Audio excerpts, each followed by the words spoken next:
무의식은 어떻게 나를 설계하는가? 데이비드 이글먼 지음, 김승욱 옮김. 보는 법을 배우다. 마이클 메이는 3살 때 화학약품 폭발로 시력을 완전히 잃었다. 그래도 그는 굴하지 않고 세계에서 가장 뛰어난 시각장애인 다운힐 스피드 스키 선수가 되었다. 그뿐만 아니라 일도 잘하고 가정에도 충실했다. 그런데 시력을 잃은 지 43년이 지났을 때 새로운 수술법 덕분에 시력을 회복할 수 있을지도 모른다는 말을 들었다. 시각장애인으로서 성공적인 인생을 살고 있었지만 그는 그 수술을 받기로 결정했다. 수술이 끝나고 눈을 가린 붕대가 제거되었다. 마이크는 사진가를 동반하고 의자에 앉아 2 자녀가 들어오기를 기다렸다. 대단히 중요한 순간이었다. 이제 선명해진 눈으로 자식들의 얼굴을 처음으로 보게 될 테니 그때 찍은 사진에서 아이들은 활짝 웃는 반면 마이크는 기쁘면서도 어색한 미소를 짓고 있다. 감동적인 장면이 되었어야 하는데 실제로는 그렇지 않았다. 문제가 있었다. 마이크의 눈에는 이제 아무런 문제가 없는데도 그는 자기 앞의 물체들을 바라보며 완전히 당황하고 있었다.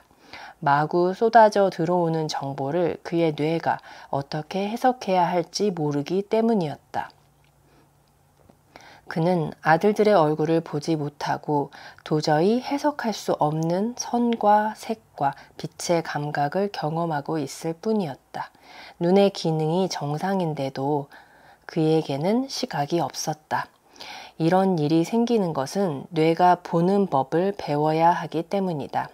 칠흑같이 어두운 두개골 속에 몰아치는 기묘한 전기 폭풍은 세상의 모든 물체들이 감각과 어떻게 어우러지는지를 우리가 한참 동안 파악한 뒤에야 비로소 의식적인 정보로 요약된다. 복도를 걷는 경험을 생각해보자.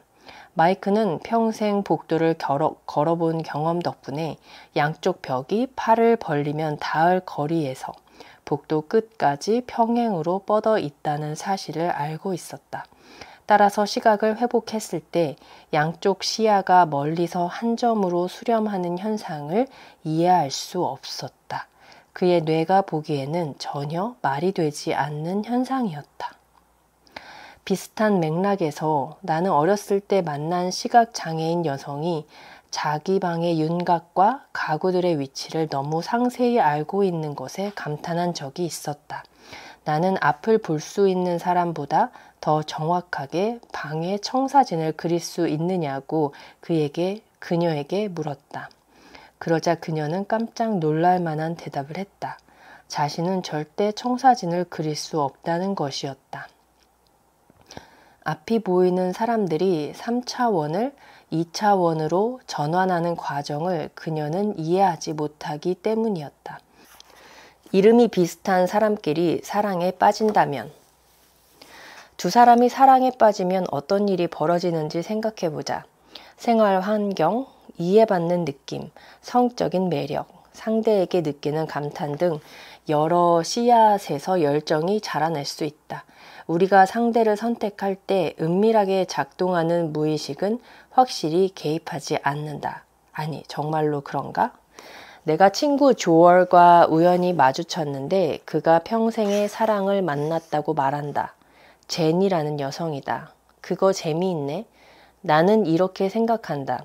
다른 친구 알렉스가 바로 얼마 전 에이미와 결혼했고 도니는 데이지에게 미쳐 있기 때문이다.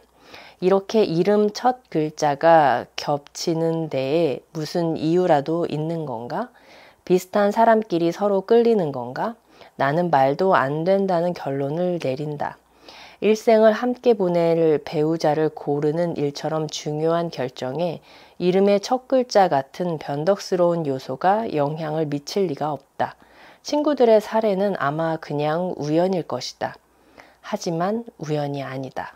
심리학자 존 존스의 연구팀은 2004년 조지아주 워커 카운티와 플로리다주 리버티 카운티에서 공식 결혼 기록 1만 5천 건을 조사했다.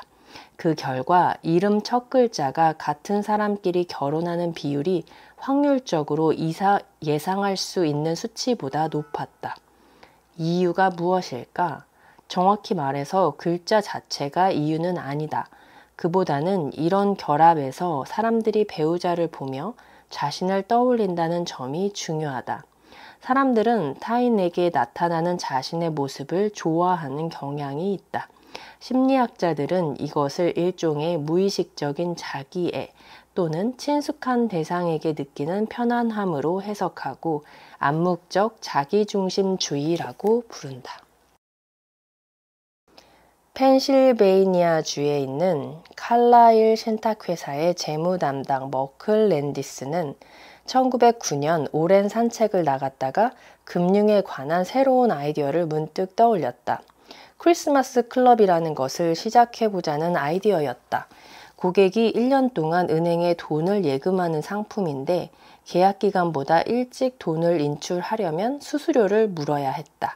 그렇게 1년이 흘러 딱 연말연시 선물을 살 시기가 되면 돈을 찾을 수 있다. 이 상품이 잘 된다면 은행은 많은 자본을 확보해서 1년 내내 투자 수익을 얻을 수 있었다. 정말로 상품이 잘 될까? 사람들이 아주 소액의 이자로 또는 아예 이자 없이 1년 내내 자금을 기꺼이 묶어두려 할까? 랜디스가 생각해낸 상품은 시험 삼아 출시하자마자 불이 붙었다. 그 해에 은행 고객 중 거의 400명이 이 예금으로 평균 28달러를 모았다. 랜디스를 포함한 은행 직원들은 이런 행운을 믿을 수 없었다. 고객들이 기꺼이 돈을 맡기다니. 크리스마스 클럽의 인기가 급속히 높아지면서 곧 은행들이 서로 경쟁을 벌이게 되었다. 신문들은 자립심과 저축 습관을 길러주기 위해 자녀에게 크리스마스 클럽 계좌를 만들어 주라고 부모들에게 권유했다.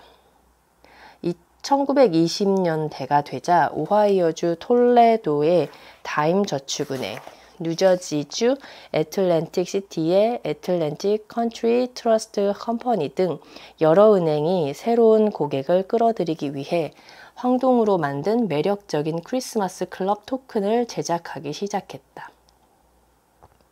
크리스마스 클럽이 왜 인기를 끌었을까? 돈을 예금한 사람이 1년 동안 스스로 돈을 관리했다면 더 높은 이자를 받을 수도 있고 새로운 기회를 잡아 투자할 수도 있었을 것이다. 경제학자라면 누구나 자기 돈을 손에 쥐고 있어야 한다고 조언할 것이다. 그런데 사람들은 왜 기꺼이 은행에 돈을 맡겼을까? 심지어 여러 제한이 있고 중도인출 수수료도 있는데 답은 명백하다. 사람들은 자기가 돈을 쓰지 못하게 누군가가 막아주기를 원했다. 만약 자신이 돈을 손에 쥐고 있다면 모두 날려버릴 가능성이 높다는 것을 그들은 잘 알고 있었다. 그래서 충동적인 결정을 예방하기 위해 차라리 다른 누군가에게 책임을 맡긴다. 여럿이 모여 하나. 우리는 외계인 서브루틴을 운영할 뿐만 아니라 정당화하기도 한다. 우리는 자신의 모든 행동이 처음부터 자신의 의도였다는 듯이 이야기를 만들어내는 능력이 있다. 예를 들어 이 책의 첫머리에서 나는 생각이 떠올랐을 때 우리는 그것을 자신의 공으로 돌린다고 말했다. 나한테 좋은 생각이 있어. 하지만 사실은 우리 뇌가 해당 문제를 오랫동안 곱씹고 곱씹어서 최종적인 결과물을 내놓은 것이다. 우리는 마쿠에서 돌아가는 외계인 루틴들의 활동에 대해 끊임없이 이야기를 만들어낸다. 뇌가 분리된 환자들을 대상으로 한 실험 하나를 살펴보기만 해도 이런 식의 날조를 밝혀낼 수 있다. 앞에서 우리는 우반구와 좌반구가 서로 비슷하지만 완전히 똑같지는 않다는 것을 알게 되었다.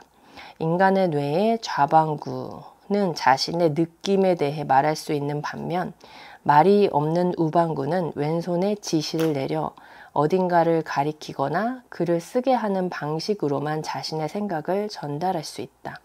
바로 이 점이 이야기 날조와 관련된 실험의 문을 열어준다.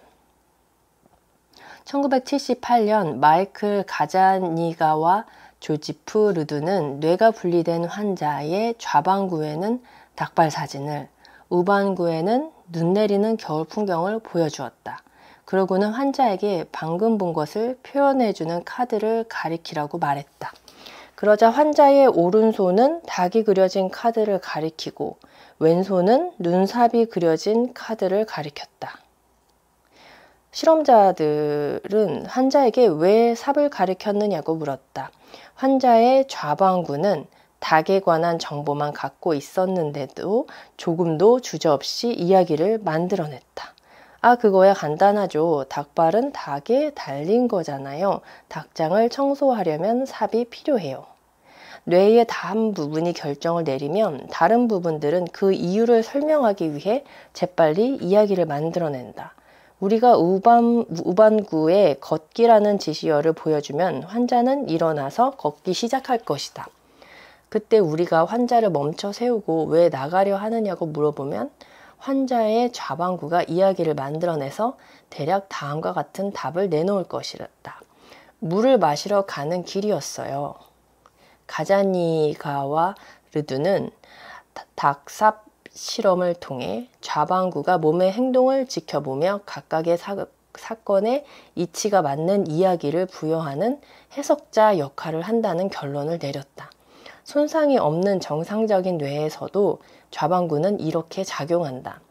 숨은 프로그램들이 행동을 주도하면 좌반구는 그 행동을 정당화한다.